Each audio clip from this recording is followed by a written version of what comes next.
ये दौरा था भारतीय प्रधानमंत्री का, बहुत लोग इसका इंतजार कर रहे थे और उसमें ज़्यादातर इंतजार करने वाले हिंदुस्तान में वो थे कि ट्रंप भारत को या मोदी को किस तरीके से वहाँ पर लेते हैं, उनके वजन का किस तरीके से इस्तकबाल करते हैं, या उसमें कुछ तिरस्कार के कुछ छींटे वो देख पाएँ। तो उनको तो हर्षवर्धन बड़ी मायूसी हुई है, बहुत कुछ लेकर आ गए हैं। अगर भारत के लिहाज से देखें, आतंकवाद से लेकर अगर हम तमाम मुद्दों पर बात करें तो और तोड़ जाने दीजिए, वो F-35 तक उड़ने लगा है। तो सामरिक, आर्थिक सभी क्षेत्रों में नरेंद्र मोदी भारत के प्रधानमंत्री वहाँ पर डंका बजाकर आए हैं। लेकिन जिन लोग को सिर्फ डमरू पे नाचने की आदत हो गई हो, जो कुछ मदारियों के डमरू पर नाचते रहे हों, उन सोरोस पुत्रों की क्या कहें, कैसे देखते हैं? देखिए, मुझे लगता है राजेश्वर, ये जो नरेंद्र मोदी की अमेरिका यात्रा है, ये कई मायने में बहुत शानदार है, बहुत ऐतिहासिक है और इसका जिक्र किया जाएगा बरसों बरस। अगर हम इसकी सबसे पहले शुरुआत करें तो हम उस बात से शुरुआत करते हैं जो हमें सबसे नजदीक है और हमें सबसे ज्यादा परेशान करता है। जैसे पाकिस्तान था वैसा बांग्लादेश हो सकता है, ऐसी आशंका बढ़ गई। बिल्कुल। बांग्लादेश में जब तख्ता पलट हुआ, मोहम्मद यूनुस आए, तो यूनाइटेड स्टेट्स ऑफ अमेरिका के डीप स्टेट के तौर पर दिख रहे थे। वो सवाल जब हुआ और उसका जो जवाब अमेरिकी राष्ट्रपति डोनाल्ड ट्रंप ने दिया है वो कमाल का है। उन्होंने कहा कि ये पहली बात तो हमारा डीप स्टेट उसमें शामिल नहीं है, जाहिर है वो ये कहेंगे ही, खुद वो डीप स्टेट से लड़ते रहे हैं अमेरिका में।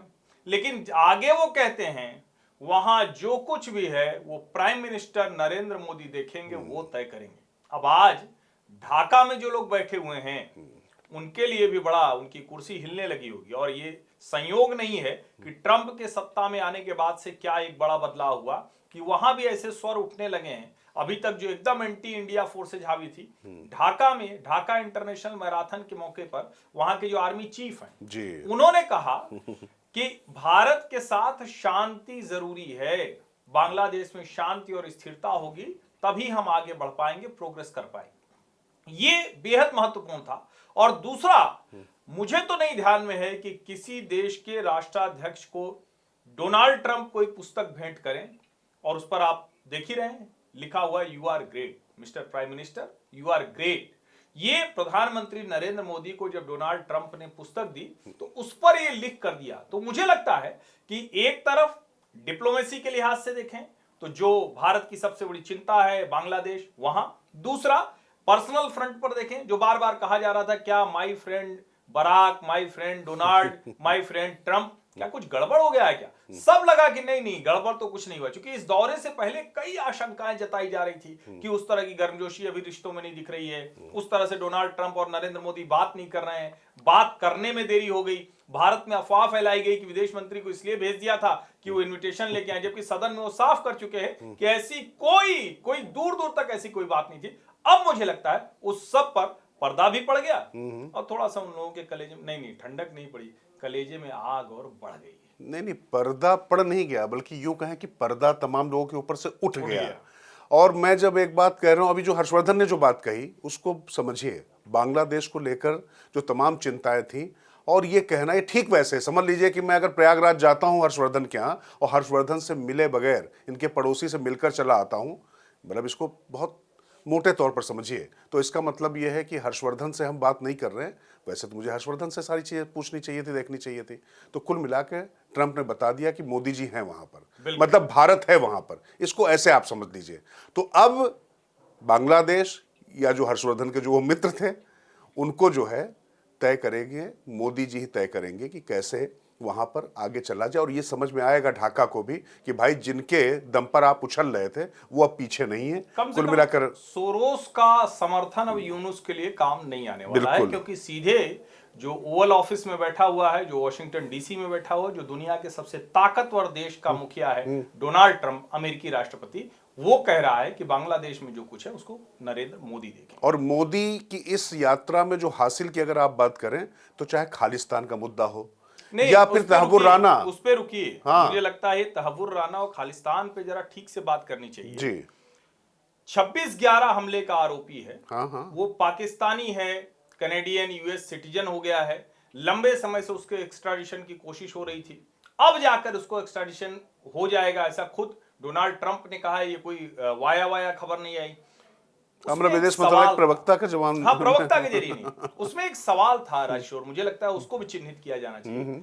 सवाल भारतीय पत्रकार ने पूछा कि तहव्वुर राना को तो एक्स्ट्राडिट किया जा रहा है, जो खालिस्तानी एलिमेंट हैं, जो भारत विरोधी एलिमेंट है, और उसी में साथ में जोड़ा कि जो पिछले सरकार यूएस गवर्नमेंट के समय में इंडियन एजेंसीज के ऊपर सवाल उठाया जा रहा था। आपको याद में होगा कि वो कहा जा रहा था कि भारत सरकार अपनी एजेंसीज के जरिए वहां पन्नून को मरवाने की कोशिश कर रही थी। उसका जो जवाब आया वो खतरे की घंटी है, बिल्कुल। और खालिस्तानियों के लिए खतरे की घंटी है। नहीं, स्वाभाविक रूप से भाई, जब आप इमिग्रेशन का भी मुद्दा उठाते हैं ना हर्षवर्धन, तो ये देखिए ना, गुरपतवंत सिंह पन्नू जैसे लोग ही जो हैं, ये जो आप देखते हैं ना, जो बेचारे वहां पर जाके फंस जाते हैं, उस पर भी आएंगे। लेकिन जो मुद्दा चल रहा है, आप इसको ऐसे समझिए कि खालिस्तानी आतंकवादियों के कहने और उनकी तरफ से शिकायत करने पर कोर्ट हमारे नेताओं को सम्मन जारी कर देती है। उसके बाद बाइडेन का ये कहना कोट अनकोट कि बाइडेन प्रशासन ने बहुत अच्छे से इस चीज को टैकल नहीं किया, सीधे अपनी सरकार पर वो सवाल उठाते हैं। इसका मतलब जो अब तक होता चला आ रहा था वो अब नहीं होगा। तो ये मान के चलो, पन्नू और उनके जो आका और तमाम जो उनके समर्थक हैं, उनके लिए खतरे की घंटी हैं। और यहां पर मैं पन्नू और मोहम्मद यूनिस, इनको एक श्रेणी में ही रखता हूं, एक ही तराजू पर रखता हूं, क्योंकि इस तरीके के जो लोग थे, डीप स्टेट वाले जो थे। और यहां पर जो एक बात अभी कही ना कि डीप स्टेट की बात को उन्होंने खारिज कर दिया, अरे वो अमेरिका है, बिल्कुल वो खारिज ही करेंगे। वो हमारे यहाँ हिंदुस्तानियों के जैसे विपक्ष के नेता है ना, वो अपनी सरकार नहीं, अपने ही देश पर सवाल उठाने वाली बातें वो नहीं करेंगे कि दूसरे फोरम पर जाकर इस तरीके से बात करें। राजनीति अपनी जगह है, नीतिगत निर्णय अपनी जगह है, लेकिन जब बात देश की आती तो इसी तरीके से व्यवहार करना चाहिए। मुझे लगता है इतना ही सीख लेते, लेकिन ये नहीं सीखेंगे।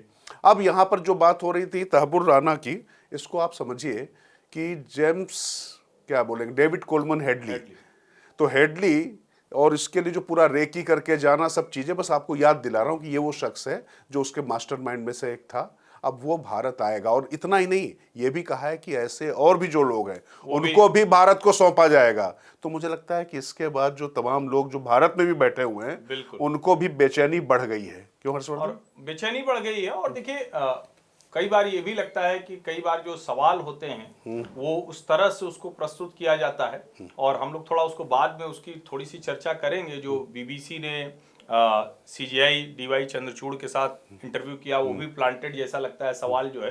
लेकिन यहाँ जो सवाल पूछा गया, आप सोचिए इस प्रेस कॉन्फ्रेंस में गौतम अडानी पर प्रश्न पूछने की क्या आवश्यकता थी? क्या उसका कोई संदर्भ था? क्या उसका कोई प्रधानमंत्री नरेंद्र मोदी या डोनाल्ड ट्रंप से, प्रेसिडेंट ट्रंप से कोई लेना देना था? सोचा गया कि नरेंद्र मोदी को सर्च करेंगे। मुझे लगता है कि नरेंद्र मोदी ने जो जवाब दिया है वो उनके 25 वर्षों के सत्ता में लगातार टिके रहने का और बिना किसी बड़ी बाधा के टिके रहने का एक बड़ा प्रमाण है।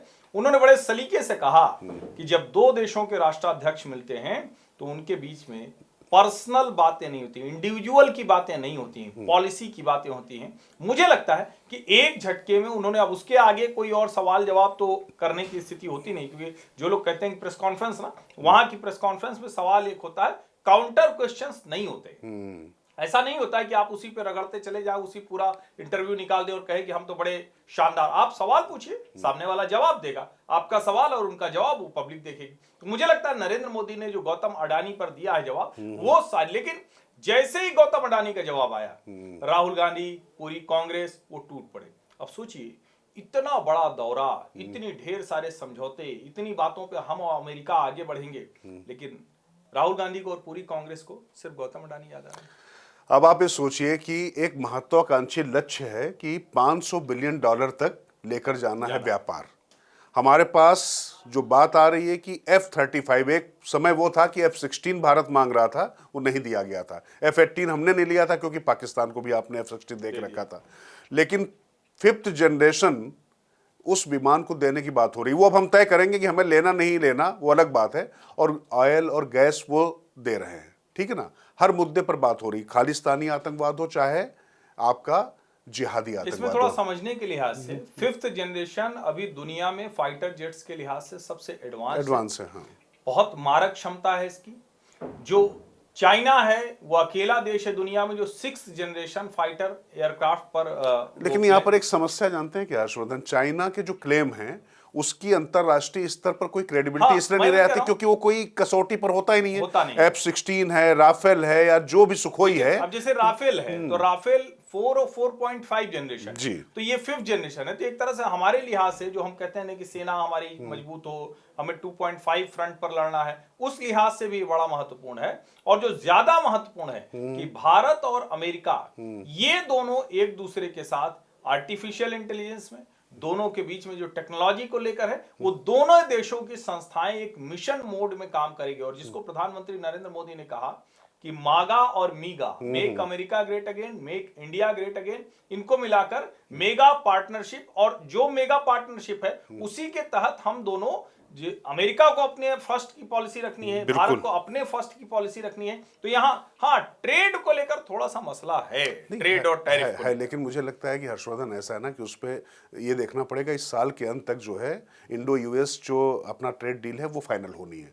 और उसके साथ में जो कहा ट्रंप ने कि ये इतना बड़ा मुद्दा नहीं है, उन्होंने 2 घंटे पहले तत्काल रेसिप्रोकल सब कर दिया था। लेकिन इसके साथ में उनका जो बयान है उसको समझिए, उन्होंने ये कहा कि भाई ऐसा है कि हम यहाँ से ऑयल गैस दे रहे हैं और तमाम जो चीजें इनको बढ़ाकर हम इसकी क्षतिपूर्ति कर सकते हैं। तो कुल मिला के वहां पर भी पॉजिटिव ही रहा, निश्चित तौर पर वो मुद्दा रहा। लेकिन जो बात आप जो कर रहे थे, एक मोटे तौर पर बस इतना बता दूं, दोनों विमानों के अंतर में आप ऐसे समझ लीजिए, एक मोबाइल है आपके पास में, राफेल या सुखोई जब रडार उसको पकड़ते हैं तो वो आप एक मोबाइल जो होता है आपकी उसके बराबर वो दिखाई पड़ेगा। लेकिन इसकी बनावट ऐसी है, इसकी स्पीड ऐसी, टेक्निक ऐसी, ये एक सिक्के के बराबर दिखाई पड़ेगा। बस मोटे तौर पर आप देख लीजिए, तो दुश्मन के निशाने पे आने में वो थोड़ा सा ज्यादा टाइम लगेगा। बस एक मोटे तौर पे आपको बता रहा हूं, बाकी बहुत सारी खूबियां उसकी बात नहीं है। लेकिन इसके साथ में ये सब सिक्का भी नहीं दिखाई पड़ा, दिखाई पड़ा अडानी। बिल्कुल, भारत भी थोड़ा सा आना पड़ेगा हर्षवर्धन, बहुत जरूरी है। हम भारत आए उससे पहले एक जरूरी है और वो सबको सुनना भी चाहिए, जिसमें ट्रंप से पूछा गया नेगोशिएटर कि नेगोशिएटर कौन अच्छा है, और ट्रंप ने कहा कि कोई मुकाबला ही नहीं है, उससे बहुत tough hard bargainer, tough negotiator प्रधानमंत्री नरेंद्र मोदी हैं। तो यहाँ ये भी समझना चाहिए, चाहे हार्ले डेविडसन का जिक्र हो, चाहे पिछले कार्यकाल में ट्रंप के टैरिफ का जिक्र हो, नरेंद्र मोदी भारतीय हितों को सबसे ऊपर रखते हैं। और एक बात मैं कहता हूं, फिर हम लोग भारत आते हैं, जो मतलब अगर हम ट्रेड के लिहाज से कहें तो ये जो टैरिफ रिजीम ट्रंप का शुरू हो रहा है, ये अमेरिका को कितना लाभ देगा ये भी देखने वाली बात है। क्योंकि टैरिफ तो हर कोई लगा सकता है, लेकिन लगाएगा तो उसके यहाँ फिर उत्पाद वो नहीं आएंगे। क्या उसके बाद भारत के लिए अवसर है? मेरा ये मानना है बड़े मौके हो सकते हैं, क्योंकि चाइना, कनाडा, मैक्सिको पर उन्होंने लगा दिया है, रेसिप्रोकल टैरिफ की बात कर रहे हैं। तो क्या होगा, जो थाईलैंड है, वियतनाम है, मलेशिया है, इंडोनेशिया है, यहां से कंपिटिटिव मार्केट हमें देना पड़ेगा। चाइना से भी मार्केट आएगा, तो भारत के लिए बहुत अपार संभावनाएं हैं, ये भी ध्यान रखना चाहिए। नहीं बिल्कुल। और इस बात के साथ में एक बात और, जो हम लोग अडानी पर फिर से जो आने की हम लोग बात कर रहे थे, ये जो बाल बुद्धि कहा था ना प्रधानमंत्री ने, और जो कहा मोदी ने वहां पर कि जब 2 राष्ट्राध्यक्ष मिलते हैं तो उनके बीच में क्या बातें होती हैं, तो ये बाल बुद्धि को समझ में अगर आ गया होता तो शायद ये ना कहना पड़ता। कमाल की बात ये है कि उन्होंने और किसी विषय पर कोई पोस्ट नहीं किया है, राहुल गांधी की अकेली पोस्ट गौतम अडानी पर है। अब सोचिए भाई, टैरिफ वाला मुद्दा था जिस पर सरकार की आलोचना आप कर सकते थे, करना चाहिए आपको। और मैं फिर कहता हूं, जब विपक्ष आलोचना करता है ना, तो सरकार को कई बार विदेशी जो आप समझौते करते हैं उसमें ताकत मिलती है। मैं बार बार एक घटनाक्रम बताता हूं, जब न्यूक्लियर डील 1, 2, 3 हो रही थी और जब यहाँ संसद में हंगामा हो रहा था, तो डॉक्टर मनमोहन सिंह के साथ में जो तमाम एनएसए और जो दूसरे अधिकारी थे उनके साथ में जब बात हुई हर्षवर्धन, तो उन्होंने कहा कि ये हमारे विरोध में नहीं है, हमें इससे बाहर अमेरिकी जो प्रशासन है, बुश प्रशासन है, उससे बात करने में बल्कि हमें ताकत मिलती है, निगोशिएट करने में। तो जो निगोशिएटर वाली बात की, तो अच्छा देखिए राष्ट्रीय हितों, और उसमें मोदी ने क्या कहा कि वो ट्रंप से बहुत कुछ सीखते हैं। अब जरा देखिए निगोशिएशन क्या सीखते हैं, उनके लिए अमेरिका फर्स्ट है, वो अपने राष्ट्र के हितों को सर्वोपरि मानते हैं, उसके तहत काम करते हैं, और हम भी वही मानते हैं। तो कुल मिला के ठीक है, हर एक को अपने राष्ट्र के हितों को सर्वोपरि रखने का हक है, लेकिन हम भी रखते हैं, और ये वहां पर उनके सामने कह कर आए, बुरा भी नहीं लगा, डिप्लोमेसी भी थी और उसमें अपनी बात भी कह दी गई। और इसीलिए मैं कह रहा हूं ना कि जो उन्होंने उनको वो कहा, और कहा डील शब्द पर जिस तरीके से उन्होंने ट्रंप को कहा कि भाई उन्होंने उनको नेगोशिएटर से, ये अच्छा आपने याद दिलाया कि डील को लेकर एलन मस्क के साथ आपकी कोई डील हुई क्या, तो उन्होंने अब इसका भी जवाब गौतम अडानी जैसा ही था, क्योंकि एलन मस्क तो वहां सरकार का हिस्सा भी है और कहा जाता है स्टारलिंक, टेस्ला, क्या क्या हित हैं, तो उन्होंने भी कहा कि डील जब बात आती है तो एक ही आदमी आता है, वो डोनाल्ड ट्रंप। अब बताइए उसके आगे क्या बचा?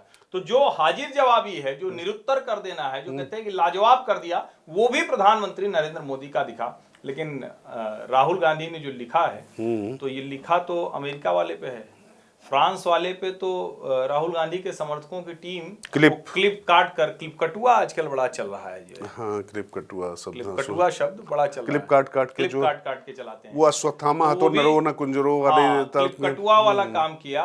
और नरेंद्र मोदी का एक ऐसा वीडियो डाला जिसमें इमैनुअल मैक्रोन से लग रहा है कि वो मिलना चाह रहे हैं, लेकिन वो मिलने, जबकि वो दोनों साथ साथ ही उस हॉल में आते हैं, और चूंकि को चेयर होने के नाते नरेंद्र मोदी खुद भी सारे पार्टिसिपेंट से मिल रहे होते हैं। सवाल यहाँ ये नहीं है कि आप किन चीजों को देख रहे हैं, सवाल यहाँ ये है कि देश के हित की चीजों को आप नजरअंदाज क्यों कर दे रहे हैं। सवाल यहाँ ये है कि जब एआई समिट को भारत को चेयर कर रहा है, उसकी चर्चा आप नहीं होने देना चाहते हैं। सवाल यहाँ ये है कि जब दुनिया के दो बड़े देश, दोनों विकसित देश हैं, वो भारत के साथ अलग अलग मसलों पर पार्टनरशिप कर रहे हैं, तब आप वहां उसको छोड़कर कुछ ऐसी छोटी छोटी बातें, क्लिप काट कर हाथ नहीं मिलाया, गौतम अडानी पर क्या हुआ, गौतम भाई के लिए सब कर रहे हैं, ये बताने में लगे हुए। देश इस बात को खारिज कर चुका है, कई चुनाव दर चुनाव खारिज कर चुका है, कम से कम अब तो इससे बाहर आ जाना चाहिए। नहीं, वो नहीं आएंगे, जबकि उनको ये भी नहीं दिखाई पड़ा, जिस मैक्रोन की बात कर रहे हैं, जिस राफेल को लेकर इन्होंने चौकीदार चोर है जैसा डेरोगेटरी नारा चलाया, शब्द निकाला, और जिसका जो बैकफायर किया, ज्यादा सीट लेकर आए मोदी उसमें। लेकिन वहां पर आप देखिए राफेल की जितने की डील हुई थी, उतनी ही हम पिनाक दे रहे हैं उनको। भारत में निर्मित जो रॉकेट लॉन्चर है, जो पूरी दुनिया उसको मान रही, हर 4 सेकंड में एक मिसाइल फायर करने वाला, वो हम दे रहे हैं। और जितने की राफेल की डील थी हर्षवर्धन, उतनी ही हमारे मोदी जी वहां पर टिकाया है। मैक्रोन को टिका नहीं है, उनको जरूरत है, हम ऐसी चीजें बनाकर दे रहे हैं। तो ये भारत के लिए गौरव का विषय था। लेकिन इन दोनों डील में उनको दिखाई कौन पड़ते हैं?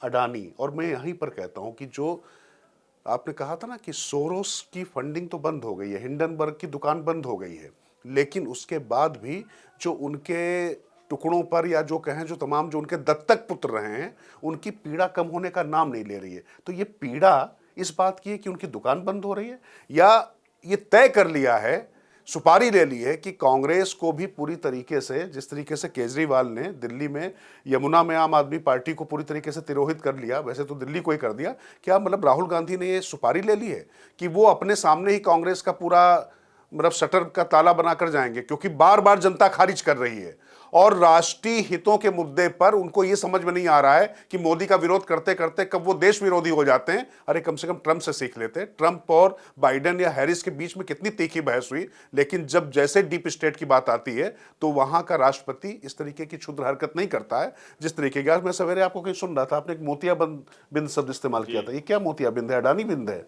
नहीं, दरअसल जब आपकी अपनी आंख में कोई समस्या आ जाए, और जो जिसको कहते हैं ना कि रेटिना में समस्या होने लगे, तो आपको दिखना बंद हो जाता है, तो आपको लगता है कि दूसरी चीजें गड़बड़ हैं, लेकिन दरअसल वो आपकी आंख की दिक्कत है। छोटा सा ऑपरेशन होता है, हो जाए तो ठीक हो जाए। अब दिक्कत ये है कि अडानी वाले मसले पे तो क्या है कि ये कैसे ऑपरेशन हो गए, तो बुद्धि में जमा हुआ है, और ये सत्ता लोभ में है, तो उसकी मुश्किल दूसरी। ये भाई को अडानी के अलावा कुछ नहीं दिखता है, और दूसरा अपना केजरीवाल जी।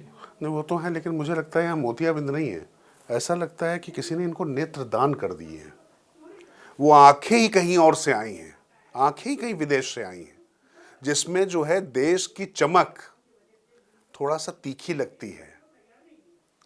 मैं शब्द नहीं इस्तेमाल करता चाहता, लेकिन जो उल्लू होता है ना, सूरज निकलता है, और मैं कठिन भाषा और जानबूझकर पूरे होशो हवास में बोल रहा हूं, इस सख्त शब्द इसलिए क्योंकि इस तरीके की जो हरकतें कर रहे हैं राहुल गांधी, वो निश्चित तौर पर राजनीतिक मूर्खता है, राजनीतिक हाराकिरी है। लेकिन उससे ज्यादा खतरनाक है, ये देश के लिए ठीक नहीं है, और कांग्रेस के लिए तो बिल्कुल ठीक नहीं है। बार बार जनता बताती चली जा रही है।